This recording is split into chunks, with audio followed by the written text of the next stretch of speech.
అందశ్రీ అన్నగారు గద్దరన్న గారికి చాలా చాలా మనసుతో ఉన్న సంబంధం, కళారూపమైన సంబంధం, ఉద్యమ పూర్తి గురించి సంబంధం.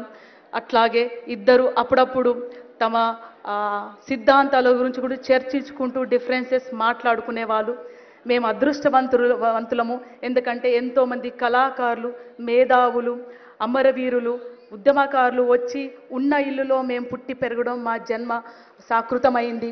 సో అందశ్రీ అన్న వచ్చినప్పుడల్లా నేను స్కూల్కి వెళ్ళి వచ్చేదాన్ని.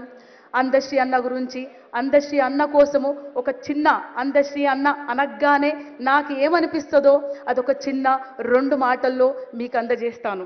అందశ్రీ అన్న, అందశ్రీ అన్న ఆ గానం గుండెలను కదిలిస్తుంది. అందశ్రీ అన్న ఆ గానం గుండెల్ని కదిలిస్తుంది. ఆ గొంతు గన్నులై పేలమంటుంది. ఆ గొంతు గన్నులై పేలమంటుంది.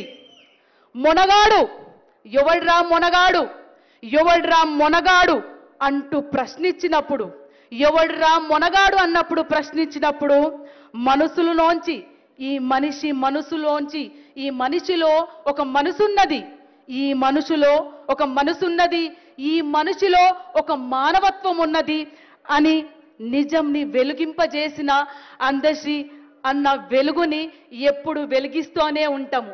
అందశ్రీ అన్న చూపిన ఈ వెలుగుని ఎప్పుడు వెలిగిస్తూనే ఉంటాము. అందశ్రీ అన్న వెలుగు ఎప్పుడు వెలుగుతూనే ఉంటుంది.